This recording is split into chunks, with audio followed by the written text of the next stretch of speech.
Buenos días, hermanos, los saludo en el nombre del Señor Jesús. Quiero invitarlos a abrir la palabra del Señor al libro de los Hechos de los Apóstoles. Vamos a comenzar el capítulo 25. Vamos a continuar con nuestra serie de nuestra escuela dominical. Hemos venido estudiando el libro de los Hechos. Hemos tenido que suspender esta serie durante algunos meses debido pues a la pandemia, a que la iglesia estuvo cerrada, pero ahora por la misericordia del Señor podemos reunirnos nuevamente. Vamos a abrir la escritura allí en el capítulo 25 y vamos a leer los 12 primeros versículos. La escritura dice: llegando pues Festo a la provincia, subió de Cesarea a Jerusalén 3 días después. Y los principales sacerdotes y los más influyentes de los judíos se presentaron ante él contra Pablo y le rogaron, pidiendo contra él como gracia que le hiciese traer a Jerusalén, preparando ellos una celada para matarle en el camino. Pero Festo respondió que Pablo estaba custodiado en Cesarea, a donde él mismo partiría en breve. Los que de vosotros puedan, dijo, desciendan conmigo, y si hay algún crimen que en este hombre, acúsenle. Y deteniéndose entre ellos no más de 8 o 10 días, venido a Cesarea, al siguiente día se sentó en el tribunal y mandó que fuese traído Pablo. Cuando éste llegó, lo rodearon los judíos que habían venido de Jerusalén, presentando contra él muchas y graves acusaciones, las cuales no podían probar. Alegando Pablo en su defensa: ni contra la ley de los judíos, ni contra el templo, ni contra César he pecado en nada. Pero Festo, queriendo congraciarse con los judíos, respondiendo a Pablo, dijo: ¿quieres subir a Jerusalén y allá ser juzgado de estas cosas delante de mí? Pablo dijo: ante el tribunal de César estoy, donde debo ser juzgado. A los judíos no les he hecho ningún agravio, como tú sabes muy bien. Porque si algún agravio o cosa alguna digna de muerte he hecho, no rehúso morir. Pero si nada hay de las cosas de que estos me acusan, nadie puede entregarme a ellos. A César apelo. Entonces Festo, habiendo hablado con el consejo, respondió: a César has apelado, a César irás. El Señor bendiga su palabra. Hermanos, cuando nosotros vemos la vida del apóstol Pablo, podemos ver allí la vida de todo creyente. La vida de cada uno de nosotros está reflejada en estos relatos que las Escrituras nos traen. Los tiempos en que Pablo estaba viviendo eran tiempos muy difíciles. Y los tiempos en que nosotros vivimos ahora son también bastante difíciles, ¿no? Vemos que en los tiempos pues del apóstol él tuvo que hacer frente a personas religiosas que no tenían ningún menoscabo en mentir, en quebrantar el mandamiento del Señor. Era algo tremendo. Y por otro lado, Pablo también estaba bajo un gobierno de gobernantes paganos, gobiernos que abiertamente habían negado al Señor Jesucristo como Señor. Querían imponer ellos la religión de ellos también a los cristianos que estaban allí. Entonces vemos allí una situación que es difícil para el apóstol Pablo y es también una situación difícil para todos los cristianos de todos los tiempos, incluidos nosotros. Los cargos por los que Pablo estaba siendo juzgado, que habían sido puestos por esta clase religiosa que también tenía el Antiguo Testamento en sus manos, y que también ellos oraban al Señor. Ellos eran quienes habían inventado muchas calumnias contra el siervo del Señor. Y vemos que las autoridades también buscaban como se dice en el argot, estaban buscando jalar agua para su molino. Hombres como Pilato, hombre como Festo, hombre como Félix y todos los gobernadores de aquellas tierras en los tiempos apostólicos, ¿no? Es pues la vida de un cristiano la que nosotros estamos viendo aquí.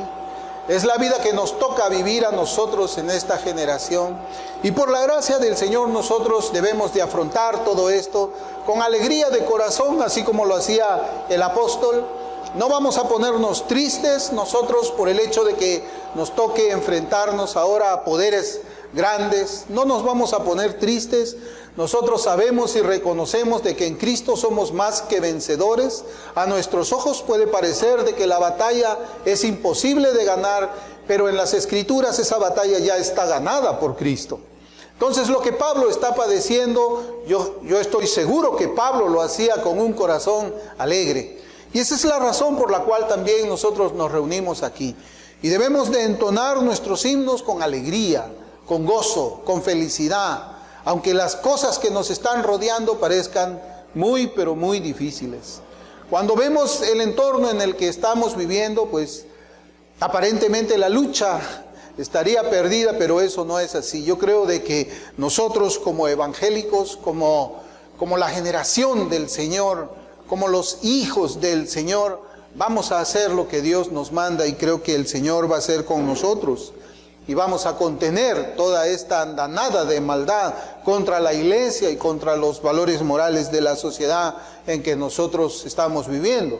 Esta misma lucha que nosotros vamos a padecer es la misma lucha que están padeciendo otros cristianos también en el mundo. Ellos están saliendo a predicar el evangelio en medio de sociedades donde Satanás predica su evangelio. Satanás tiene su evangelio. El evangelio de Satanás es la agenda LGBT, el evangelio de Satanás es el aborto, el evangelio de Satanás es tantas perversiones que nosotros podemos escuchar por el mundo, pero el evangelio de Cristo es el evangelio poderoso, es el evangelio que convierte el alma, es el evangelio que nos llena del Espíritu Santo, es el evangelio que nos va a conducir a la victoria final. Esta porción de la Escritura que nosotros hemos leído, vamos a hacer nuestro estudio en esta oportunidad, vamos a llamar la providencia protectora de Dios. La situación la vemos muy difícil, ¿verdad?, para el apóstol. La cárcel en esos tiempos eran unas cárceles que creo que eran iguales como las de ahora, eran lugares a veces donde estaban abajo, en unos sótanos, donde no habían ventanas, donde no había luz, donde pues cuando un prisionero era sacado de allí y veía la leve llama de una antorcha, dañaba su vista porque estaba muchas veces enclaustrado en la oscuridad. La comida no debe haber sido muy buena. Las condiciones carcelarias de Pablo deben haber sido muy difíciles. Creo que nosotros podemos también imaginar y saber por las cartas que nos escribió el apóstol inspirado por el Espíritu Santo, de que aún en esa situación Pablo llama que la iglesia esté en gozo. La iglesia perseguida esté gozosa. Igual lo hizo Pedro a una iglesia que también estaba perseguida. Así que las cosas se van a poner más difíciles de lo que están. Nosotros vamos a responder cantando himnos, cánticos espirituales para que nuestros corazones sean alegrados. Entonces vemos acá pues la providencia protectora de Dios. El apóstol Pablo ya está un tiempo privado de su libertad y está esperando que su causa sea juzgada. Vemos por el relato que aquí la Escritura nos está enseñando de una manera muy clara, que Pablo estaba seguro de que todas esas acusaciones con las cuales los judíos le habían acusado eran completas mentiras. Eran mentiras. Él dice, bueno, si es que hay algo que está mal aquí, está bien. Si se me va a juzgar por alguna verdad, bueno, yo estoy dispuesto a morir, pero yo estoy seguro que todo esto es mentira. En el capítulo 24 del libro de Hechos, que tal vez nos hayamos olvidado un poco, por lo que hemos tenido este distanciamiento en estas exposiciones que hacemos del libro de los Hechos, Pablo hizo pues defensa delante de Félix, delante de Félix. Y ahora, en este capítulo 25, él está delante de Festo, ¿no? La última vez habíamos visto la forma en que la providencia de Dios obraba todo para el bien de los hijos de Dios y para la gloria del Señor. Hermanos, nosotros sabemos de que el Evangelio no es un llamamiento a una vida cómoda. Yo en reiteradas oportunidades les he dicho de que hay un evangelio que se predica mucho y que no es el evangelio del Señor Jesucristo. Hay un evangelio que te promete un mensaje para que tengas una vida feliz, una vida verde, una vida sin ninguna clase de problemas, una vida donde si tienes problemas en tu familia, pues Cristo te lo va a resolver. Una vida donde si tienes problemas financieros, pues Cristo de su bolsillo va a sacar para darte algún dinero seguramente. O si tienes algún problema de salud, también vas a sanar. Ese no es el evangelio del Señor Jesucristo. El evangelio del Señor Jesucristo es el mensaje, las buenas noticias, después de escuchar las malas noticias de que nosotros estamos condenados por causa de nuestros pecados. El evangelio del Señor Jesucristo lo que trae es salvación del alma, pero no trae salvación de los problemas, no trae salvación de las tribulaciones. Cuando nosotros leemos cuidadosamente las Escrituras, nosotros vemos muchas promesas del Señor Jesucristo a padecimientos aquí en la tierra, mientras nosotros todavía estamos peregrinando por aquí. Entonces, vemos aquí pues de que el apóstol Pablo, ahora él está padeciendo por la causa de Cristo. Y es lo que a nosotros también nos toca, padecer por la causa del Señor Jesucristo. Y para ese padecimiento, para ese caminar, nosotros entendemos que el Espíritu Santo prepara nuestros corazones, prepara para hacer frente a la tribulación. El Espíritu Santo nos prepara a nosotros con valor para salir a predicar el Evangelio en medio de una sociedad que no quiere saber nada de Cristo. El Evangelio del Señor Jesucristo es ese mensaje hacia el pecador. Es un mensaje dirigido a personas que no quieren saber nada de Dios. Pero vemos de que el Espíritu Santo prepara el corazón de cada creyente. El Espíritu Santo lo hizo con Pablo y el Espíritu Santo lo hace con cada uno de nosotros. Yo me preguntaba si había pues la posibilidad de que el Señor Jesucristo pueda ser Él glorificado mientras nosotros tenemos una vida sin pruebas, una vida sin problemas. Y yo creo que sí. Yo creo que el Señor Jesucristo se glorifica, por ejemplo, cuando nos sana a nosotros de alguna enfermedad. El Señor Jesucristo es glorificado cuando Él nos libra de los muchos peligros y pone nuestros pies sobre la roca firme que es Jesucristo. Esto es lo que nosotros estamos viendo en esta oportunidad. Por eso es que nosotros tenemos que ver la providencia de Dios en todas estas tribulaciones que el apóstol Pablo estaba pasando. Esa providencia del Señor había hecho posible de que Pablo no cayese en manos de esos falsos religiosos que estaban pretendiendo quitarle la vida. Ustedes recordarán que fue así.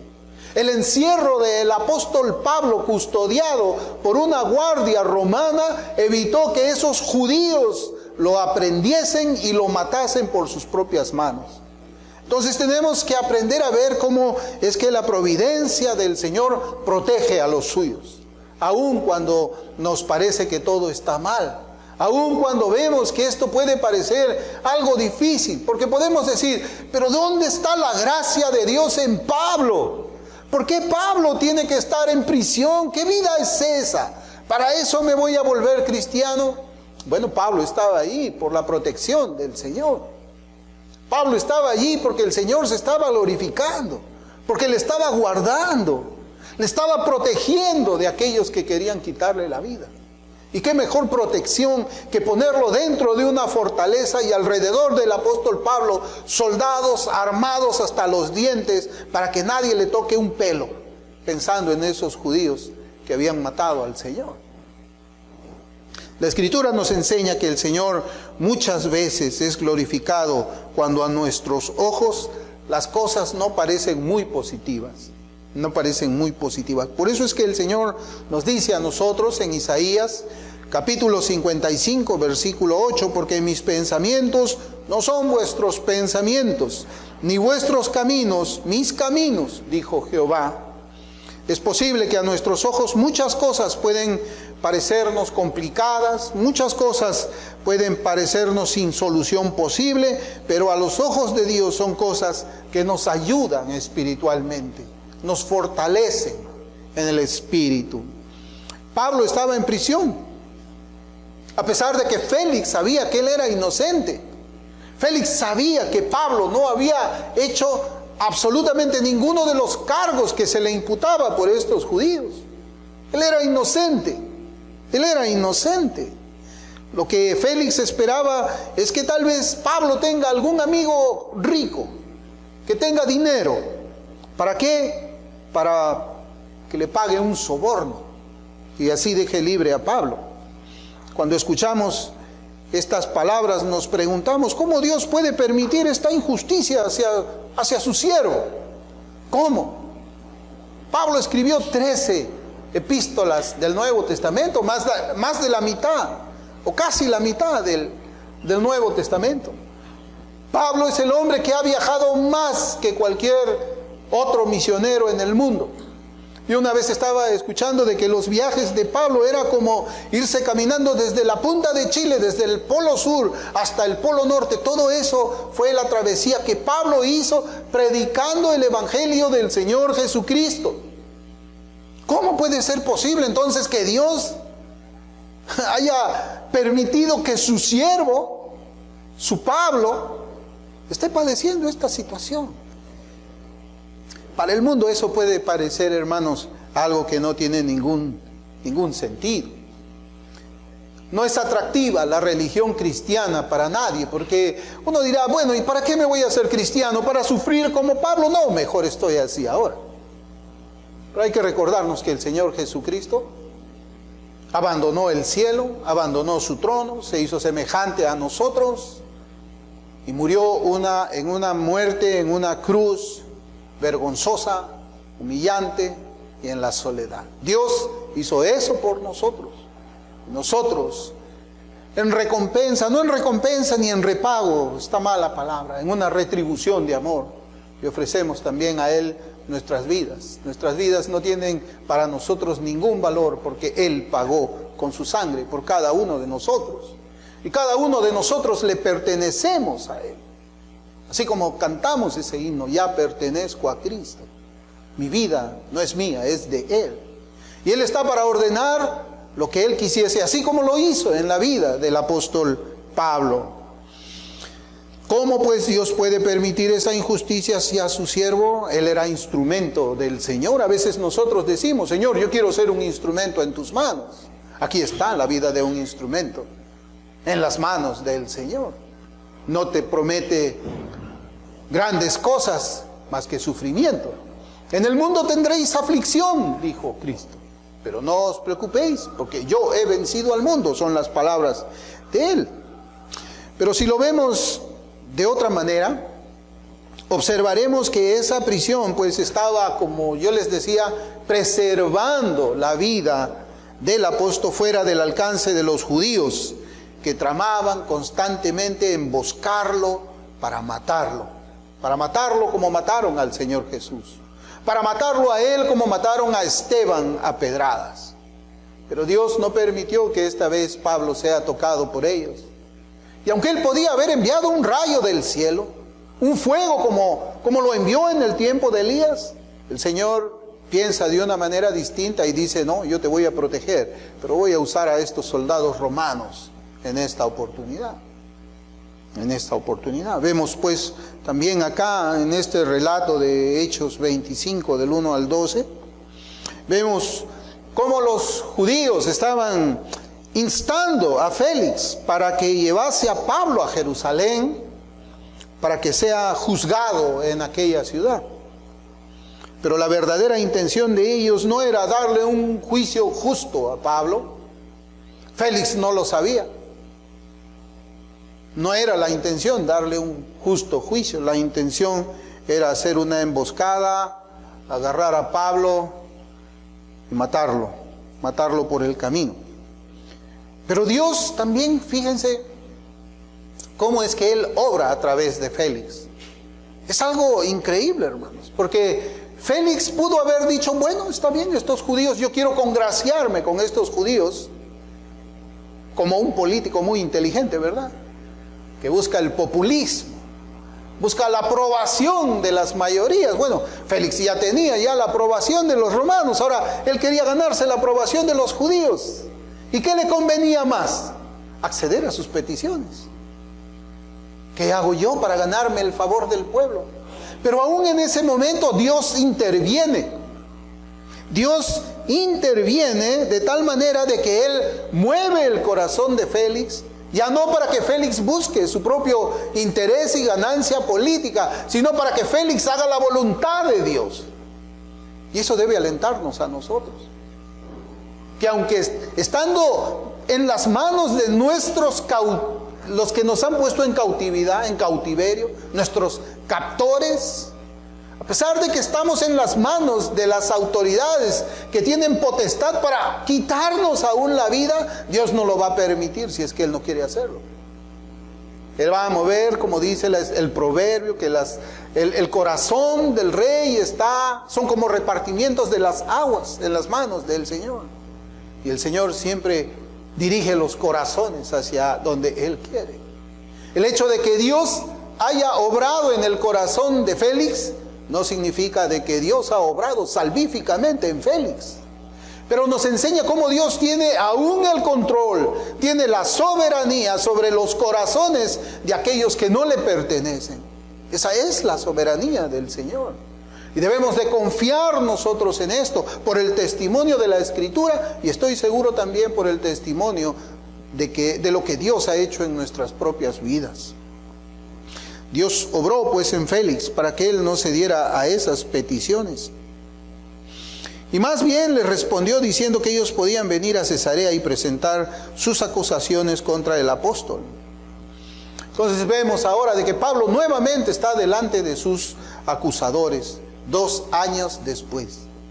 2 años de cárcel. 2 años allí él metido en una mazmorra. 2 años de prisión, eso es algo que es horrible, ¿verdad? Pero ahí estaba la fe del apóstol.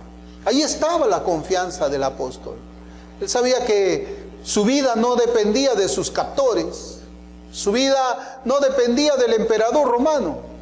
Su vida dependía de su Señor, a quien él servía aún en sus prisiones y con sus prisiones. Las acusaciones de los judíos seguían siendo las mismas. Las mismas. Ellos dijeron, Pablo ha violado la ley de Moisés, Pablo ha profanado el templo en Jerusalén, y Pablo era una gran amenaza para el rey. Era una amenaza. Es algo increíble para mí. ¿Cómo es que estos hombres levantaban sus acusaciones, ¿no? Aparentemente uno podría decir que pues no hay ningún adelanto en todo esto. 2 años preso, las mismas acusaciones. Yo no veo que Dios esté obrando allí. Claro, eso es lo que nosotros posiblemente no veríamos si es que estamos en ese tiempo. Nosotros, si nos estamos de pie mirando a Pablo, diríamos, oye, 2 años, Pablo está aquí, 2 años que lo acusan de las mismas cosas. En realidad yo creo que el Señor lo ha abandonado a Pablo. Claro, eso pensamos con nuestros oídos y con nuestros ojos carnales. Pero la ventaja que ahora nosotros tenemos, ¿saben cuál es? Tenemos la historia. Tenemos la historia y vemos cómo es que Dios obra en la historia. Cómo es que Dios obra entre los hombres, aún entre los impíos. Y eso es algo que debe animarnos a nosotros para esta lucha que se le viene a la iglesia evangélica. Por eso es que yo creo de que este mensaje que vemos aquí es realmente alentador para la iglesia. Es cierto, se vienen tiempos muy difíciles. Hemos visto que las autoridades que nos están gobernando hoy día ya están planeando otra vez su agenda homosexual contra los niños que están en las escuelas. Así lo ha dicho el ministro de Educación, un marxista estricto, ateo estricto, No se arrodilló, no juraron frente a un crucifijo, no juraron frente a la Biblia, no juraron delante de Dios, simplemente juraron por los peruanos. Y él ya dijo de que tiene sus intenciones, que su corazón impío, aborrecedor de Cristo, aborrecedor de la Biblia, aborrecedor del Evangelio, él ya está hablando y murmurando y diciendo, hay intereses religiosos detrás de esas marchas de con mis hijos no te metas. Es decir, ellos tienen la intención de perturbar el corazón de nuestros niños desde una temprana edad. ¿Y quiénes van a salir por medio de la exposición de la palabra, por medio de la oración? ¿Quién va a salir al frente? Los evangélicos. Yo estaba leyendo un libro, hermanos, donde pues frente a toda esta avalancha, podemos decir, de inmoralidad, no han sido los católicos quienes han detenido el avance de todas estas perversiones en nuestra sociedad, sino han sido los evangélicos. Y los evangélicos en el Perú han venido creciendo y creciendo y creciendo y creciendo. Los católicos tienen un papa que aprueba la unión civil homosexual. Es un papa globalista. Es un papa que cree en el calentamiento global. Es un papa que cree en la agenda LGBT. Es un papa que cree que hay que disminuir la población mundial. ¿Y eso qué está ocasionando? Eso más bien no debe desanimarnos a nosotros, eso debe animarnos para predicar el Evangelio en medio de la incertidumbre religiosa de una gran mayoría que vive en Hispanoamérica. Predicar el Evangelio, predicar la verdad, hablar con valor la verdad de Cristo y defender también los valores morales de la sociedad, pero sobre todo defender el Evangelio y la Biblia. Bueno, aparentemente pues no hay ningún adelanto acá con Pablo, ¿no? No hay ningún adelanto y nosotros también podemos ver y decir, bueno, acá en Perú tampoco hay ningún adelanto. Miren, teníamos un gobierno que era más o menos conservador, un primer ministro o el premier que no estaba de acuerdo con la agenda LGBT y lo dijo públicamente, y maravilla, duró solamente unos cuantos días allí. Y otra vez tenemos como gobernantes a quienes quieren hacer eso. No hay ningún adelanto, ¿verdad? Bueno, podemos pensar eso con nuestros ojos, pero yo estoy seguro que el Señor está obrando para que la iglesia salga adelante aún en medio de esta incertidumbre, para que la iglesia sea luz en medio de estas tinieblas. El Señor está obrando y debe de preparar nuestros corazones, y nosotros debemos de prepararnos también para ocupar el puesto que Cristo quiere que ocupemos en esta lucha contra la oscuridad, una lucha contra las tinieblas, una lucha donde la luz va a prevalecer y cada uno en su posición. Aquel que tiene que orar, orará más. Aquel que va a interceder delante del Señor lo hará. Aquel que va a predicar en las calles lo predicará. Aquel que va a usar el púlpito para predicar la verdad del Evangelio también lo hará. Esa es nuestra lucha espiritual. No es contra carne y sangre, pero es la carne y la sangre, que es el instrumento del diablo. ¿Para qué? Para avanzar en toda su maldad e impiedad. Quizás también se puede pensar que sería mejor, hubiera sido mejor que el Señor lo ponga en libertad para que continúe predicando el Evangelio. Podríamos decir igual nosotros, diríamos, pero Señor, Pablo es más útil cuando él está suelto, cuando él está libre. Él va a poder salir a más tierra, va a subir a barcos, va a caminar y va a llevar el Evangelio. Claro, eso pensamos nosotros, porque tenemos una mente finita. Pero aquel que tiene el pensamiento infinito y la sabiduría infinita sabe lo que es mejor para nosotros y para su iglesia. Y esa es la tarea que a nosotros nos toca. Buscar la voluntad de Dios. Buscar su voluntad en oración. Buscar su voluntad por medio de la meditación de la palabra, de tal manera de que todos nuestros pensamientos verdaderamente estén cautivos a la obediencia del plan de Cristo para nuestros días. Festo vio en el caso de Pablo una manera de obtener una ganancia política de los judíos. Eso es lo que ve Festo, ¿no? De ahí la Biblia nos dice en Hechos capítulo 25, donde estamos, mire cómo dice el versículo 9.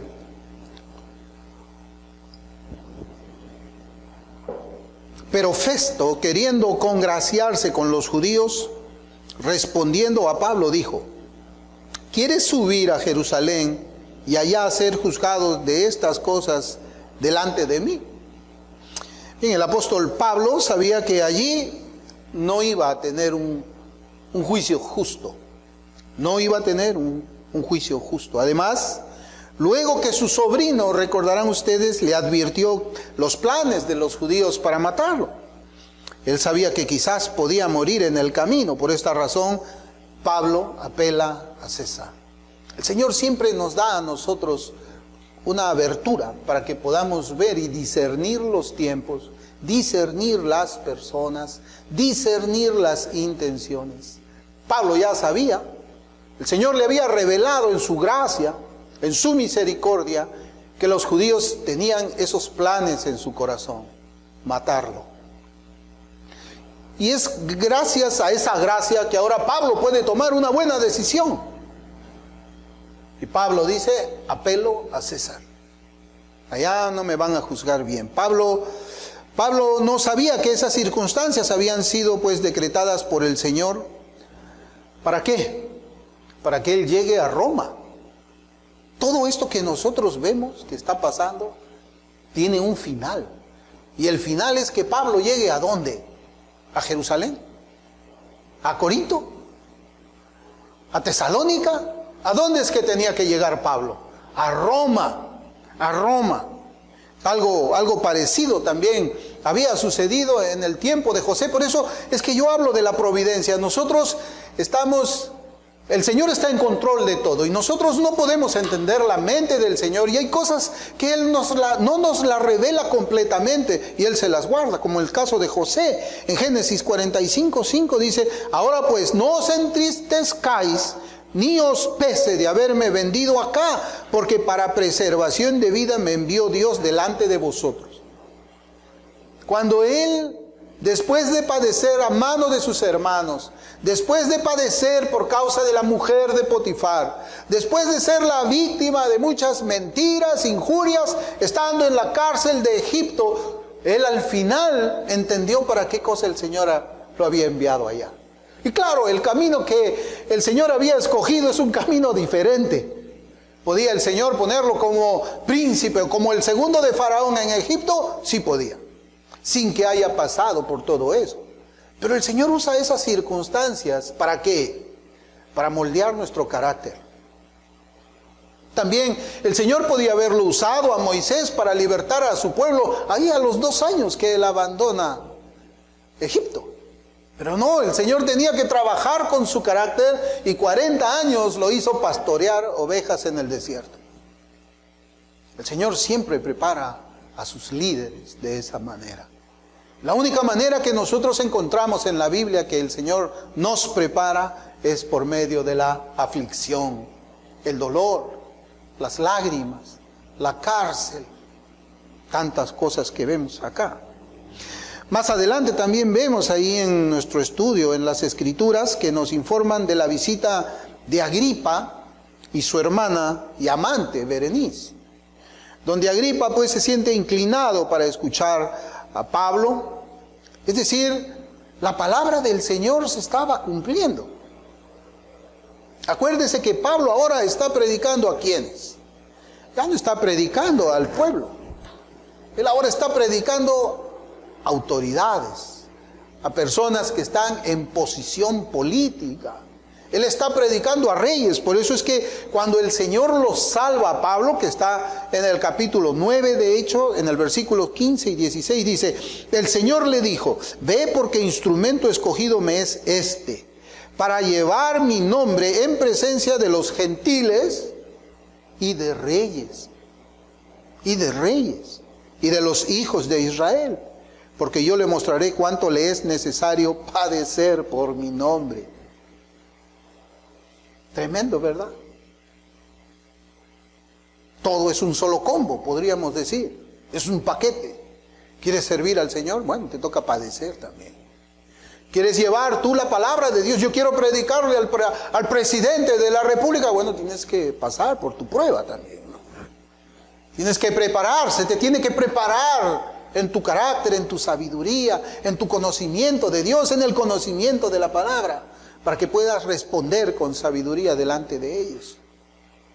La misión de Pablo era también llevar el evangelio a estos políticos que eran influyentes en los días de él. Por eso también dice en Hechos 23:11, a la noche siguiente se le presentó el Señor y le dijo: ten ánimo, Pablo, pues como has testificado de mí en Jerusalén, así es necesario que testifiques también. ¿En dónde? En Roma. Y yo digo, hermano, y póngase a pensar, a ver, vamos a ponernos en las sandalias de Pablo. Estamos en la prisión, estamos allí en esa mazmorra, y de repente se aparece el Señor. ¿Qué cosa es lo que esperamos nosotros que Dios nos diga? Bueno, a Pedro el ángel del Señor lo libró, ¿verdad?, del cautiverio, lo hizo invisible, pasó todas esas guardias, rompió las cadenas, rompió los candados, abrió las puertas y lo puso libre.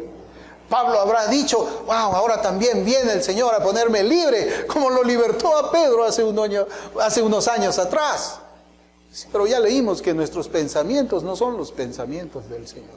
A cada uno trata de una manera distinta. A Pedro lo libertó, pero a Pablo no lo va a libertar. A Pablo le va a decir: ten ánimo, estás preso, pero ten ánimo. No te desanimes, Pablo, ten ánimo, pues como has testificado de mí en Jerusalén, así es necesario que testifiques también de mí en Roma. Ten ánimo, me estás sirviendo. ¿No te gusta, Pablo, ser mi siervo? Esta es la manera como yo he escogido que tú me sirvas, que tú seas Pablo.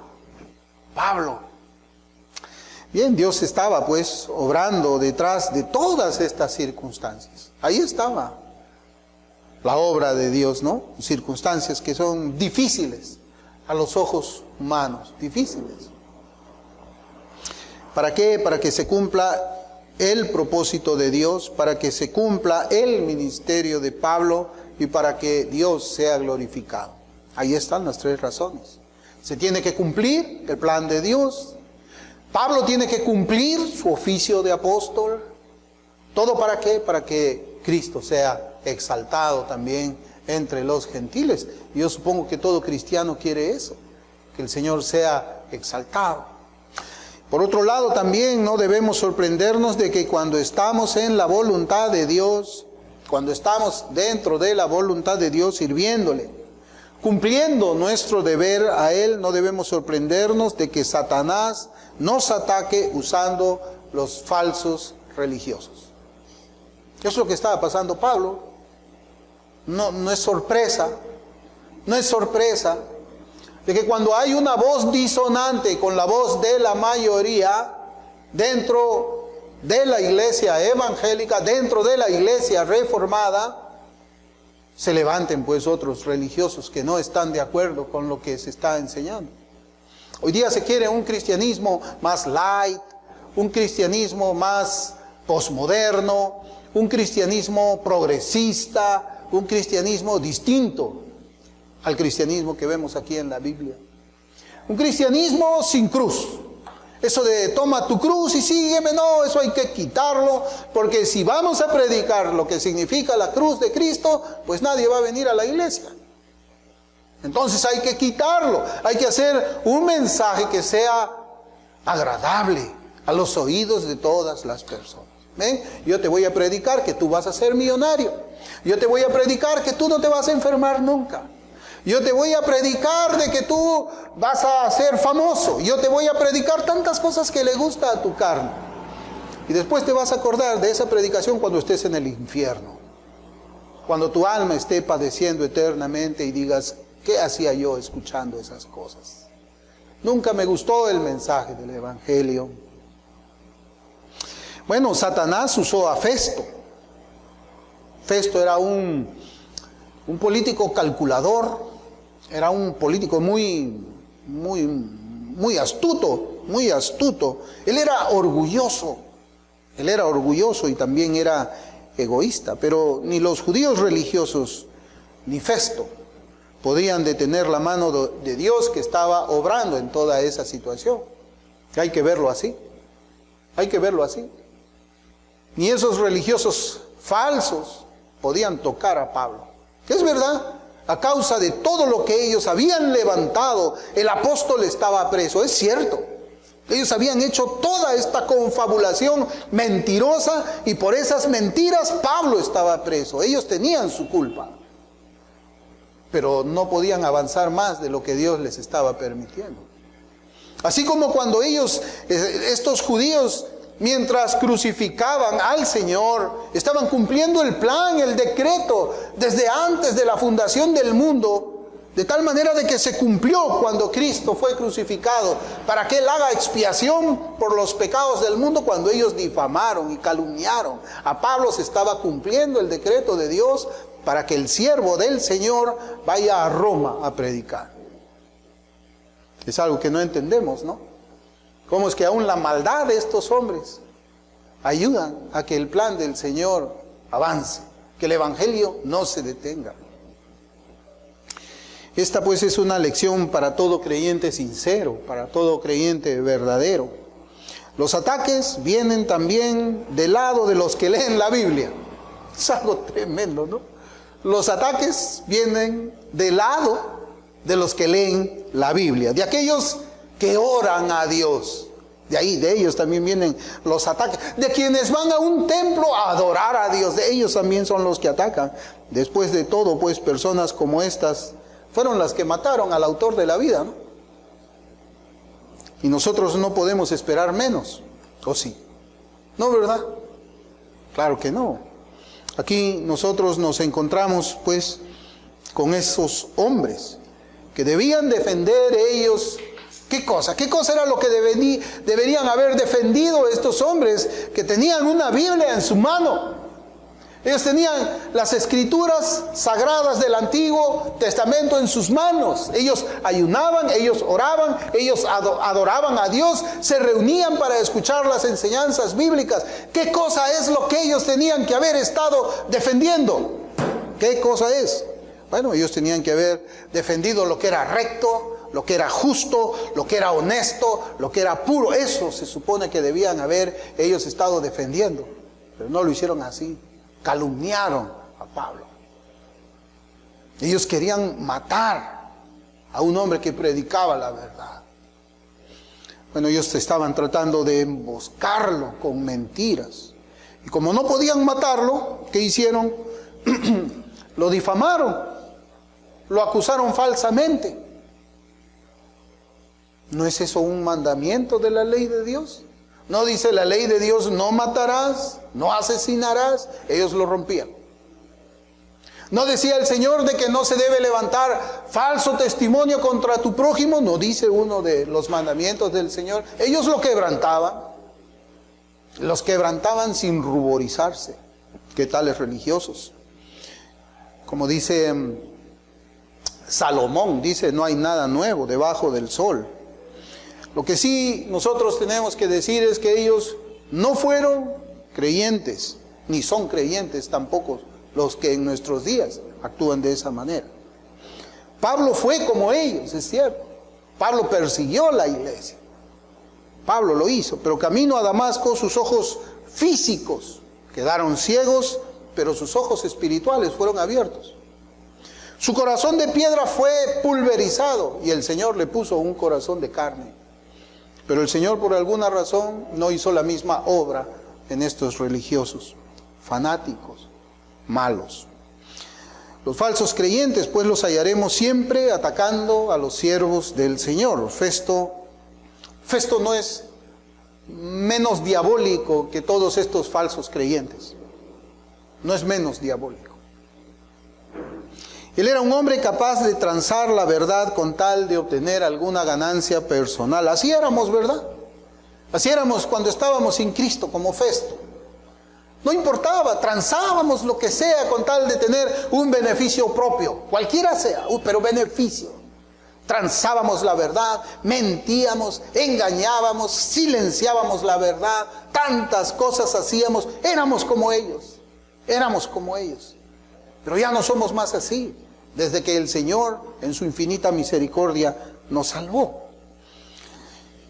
Festo pues era un hombre así, él transaba la verdad, Si actuar con la verdad, él pensaba así, si actuar con la verdad me traía una pérdida personal, si actuar con la justicia podía ponerme en una posición impopular, entonces ¿qué? La justicia y la verdad deben ser dejadas de lado. ¿Un creyente puede hacer eso? Sí. Un creyente puede decir, bueno, en esta oportunidad voy a callar la verdad, en esta oportunidad voy a mentir, pero mañana sí me porto bien. Mañana, solamente hoy día voy a actuar con injusticia. Solamente hoy día voy a calumniar. Mañana no, sí, voy a ir al culto. Bien, tranquilo. Le voy a pedir perdón a Dios tempranito en la mañana, voy al culto. Un creyente puede hacer eso. Porque estos judíos vivían de esa manera. Estos judíos vivían de esa manera. El sábado, ¿no? Usted se acordará cuando estaban acusando a Cristo. Ellos estaban yendo, calumniando al Señor, pero no querían entrar al pretorio. ¿Para qué? Para no contaminarse, porque era el día de reposo. Estaban actuando impíamente, de la manera más baja, más vil que un hombre podía actuar, pero no querían contaminarse para pasar la Pascua. Qué horrible que un religioso haga eso. Esa es la actitud de muchos quienes están detrás de su hora de fama. Y prefieren usar la injusticia si con ello obtienen la complacencia de muchos. Cuando se sirve al Señor como el Señor lo exige, seremos pues objeto de los ataques de Satanás y de los suyos también, de los que son del diablo. Pero vemos que el Señor pues también protege a sus siervos. Acá vemos que Dios protege a Pablo, quizás no de la manera en que esperamos que sea protegido, pero el Señor siempre nos va a proteger de una manera sabia, aunque no lo entendamos. Nos va a proteger. Es mejor estar en las manos del Señor sin comprender nada. Como que verdaderamente esa debe ser nuestra oración. Dios es algo que también tenemos que pensar, saber, afianzar esta verdad en nuestro corazón. Dios no nos ha dejado solos para enfrentar a las fuerzas del mal. No. No nos ha dejado solos para enfrentar a quienes se oponen a toda santidad, justicia, verdad y rectitud. Llámense como ellos quieran llamarse ellos mismos. No nos ha dejado solos. El Señor está con nosotros, acuérdese el Salmo 23. Aunque ande en valle de sombra de muerte, o sea, aunque mis circunstancias sean terribles, no temeré. Tu presencia está conmigo, Señor. Tu vara y tu callado está conmigo. No te veo, pero yo creo lo que dice tu palabra. El Señor dijo a sus discípulos, y yo estaré con ustedes hasta el fin del mundo. Él está con nosotros, aunque no lo veamos. Veamos los hechos de manera individual también. Dios permitió que Pablo vaya al templo a cumplir sus votos. Dios permitió que los judíos traten de matarlo con sus propias manos. Dios trajo a Lisias, ¿se acuerdan de ese general romano? Para rescatarlo y ponerlo en una fortaleza. Dios usó al sobrino de Pablo para alertar sobre la conspiración de que los judíos querían quitarle la vida. Dios usó a Félix para mantener a los judíos asesinos lejos del apóstol Pablo. Ahora Dios ordena las cosas para que Pablo apele a César. Y con ello el apóstol consigue viajar a Roma en medio de un ejército que le va a proteger su vida. Pablo estaba viajando con una escolta. A Pablo lo estaba protegiendo el mejor ejército de aquel entonces. Es como que el presidente de la nación más poderosa militarmente de este mundo protegiese a uno de nosotros. Muy bien, usted hermano va a ir, vamos a ponerle estos tanques, estos antiaéreos, va a ir con una compañía de Rangers, comandos altamente preparados para luchar en las condiciones más difíciles. Usted va a ir con todos ellos. Así estaba yendo Pablo. No lo podían tocar. No lo podían tocar los que querían matarlo. Si lo vemos desde el lado en que Dios nos hace ver las cosas, diremos que Dios está detrás de todo este bien. Es un bien, era un bien. Era un bien para el bien de la causa del Evangelio. Hermanos, no se trata de ver el vaso medio lleno, medio vacío, así habla el mundo, ¿no? La Biblia en nuestras manos nos enseña acerca de la providencia de Dios en este caso. La mano invisible de Dios guardando a su apóstol. De la misma forma, aunque no vemos la mano de Dios, aunque nos parece que todo está yendo muy mal, nosotros debemos de tener calma y debemos tener confianza en el Señor. El mismo Señor que hizo su propósito en Pablo, también lo va a hacer en nosotros. También lo va a hacer en nosotros, eso no podemos olvidarlo.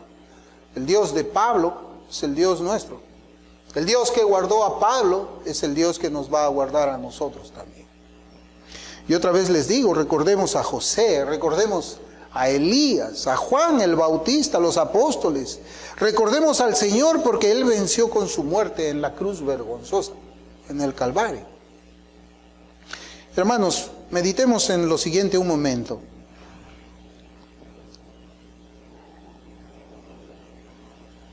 Si nosotros andamos en justicia, en verdad, en rectitud, es decir, si estamos andando en obediencia a los preceptos de nuestro querido Salvador y somos el blanco de los ataques de Satanás, debemos estar tranquilos porque Dios está de nuestro lado. Dios está de nuestro lado. Hechos 23:1 dice: entonces Pablo, mirando fijamente al concilio, dijo: varones hermanos, yo con toda buena conciencia he vivido delante de Dios hasta el día de hoy. Mire cómo dice Pablo: yo con una buena conciencia he vivido hasta el día de hoy. ¿Por qué habla así Pablo? Porque él sabía que su andar era en justicia hacia Dios y hacia el prójimo también. Por eso es que él pudo decir en Romanos 8:31: ¿qué pues diremos a esto? Si Dios es por nosotros, ¿quién contra nosotros? ¿Quién contra nosotros? ¿Quién? Más fuerte es el que está con nosotros que el que está en el mundo. ¿Quién nos va a derrotar? No es una derrota. En segundo lugar, también yo quisiera que recordemos, hermanos, ya casi para terminar, yo quisiera que recordemos las palabras de Nabucodonosor en el libro del profeta Daniel. Es un pasaje que lo hablamos mucho para hablar de la soberanía de Dios. Parece que lo entendemos muy bien intelectualmente lo que significa, pero también tenemos que aplicar eso a nuestra vida, a nuestro corazón, a nuestra alma, a nuestro espíritu. Daniel 4:35 dice: todos los habitantes de la tierra son considerados como nada, y Él hace según su voluntad en el ejército del cielo y en los habitantes de la tierra, y no hay quien detenga su mano y le diga: ¿qué haces? Y también estas palabras del profeta Isaías, en Isaías capítulo 54, versículos 15 al 17, dice: si alguno conspirare contra ti, lo hará sin mí. El que contra ti conspirare, delante de ti caerá. He aquí que yo hice al herrero que sopla las ascuas en el fuego y que saca la herramienta para su obra, y yo he creado al destruidor para destruir. Ninguna arma forjada contra ti prosperará, y condenarás toda lengua que se levante contra ti en juicio. Esta es la herencia de los siervos de Jehová, y su salvación de mí vendrá, dijo Jehová. Ninguna arma forjada, ninguna arma prosperará contra nosotros. ¿Usted lo cree? ¿Usted lo cree? Ninguna arma. Bueno, ya para terminar este estudio, yo quisiera que meditemos en lo siguiente, en Juan 15:20. Juan 15:20. La palabra del Señor dice, son palabras del Señor Jesús, dice: acordaos de la palabra que yo os he dicho, el siervo no es mayor que su Señor. Si a mí me han perseguido, también a vosotros os perseguirán. Si han guardado mi palabra, también guardarán la vuestra. Hermanos, los siervos que sirven con una conciencia limpia, miren, una conciencia limpia y una vida recta, deben esperar ser tratados como ¿quién? Como el Señor fue tratado. Sin embargo, su mano protectora será por nosotros, así como lo fue por sus profetas y por sus apóstoles. Este es un mensaje, hermanos, que debe de alentarnos a nosotros en este tiempo de batalla. Las cosas a nuestros ojos pueden parecer perdidas, pero no es así. Dios está en control. Dios es por nosotros. ¿Quién contra nosotros? Vamos a orar. Bendito Señor, te damos gracias por tu palabra, gracias por este estudio que tú, Señor, has traído en esta mañana para nosotros. Señor bendito, sabemos que vienen tiempos difíciles. Podemos mirar, Señor, por las palabras de aquellos hombres que odian tu persona, tu palabra y tu evangelio, de que ellos siempre están, Señor, preparándose, alistándose otra vez para intentar, Señor, tomar tu iglesia, para tratar de destruir tu iglesia. Pero, Señor, aquí estamos nosotros. Somos una manada pequeña, Señor, pero yo recuerdo que con 12 hombres, tú, Señor, trastornaste el mundo entero. Que podamos nosotros como manada pequeña ponernos en tus manos, Señor, sabiendo de que así como te han perseguido a ti, también nos van a perseguir a nosotros. Concédenos valor y sabiduría en este tiempo difícil, para que así como el apóstol Pablo podamos sufrir, Señor, toda persecución, pero cumplir también el propósito para el cual tú nos has hecho nacer y tú nos has salvado por tu gracia y por tu amor. Gracias te damos en el nombre de Jesús. Amén.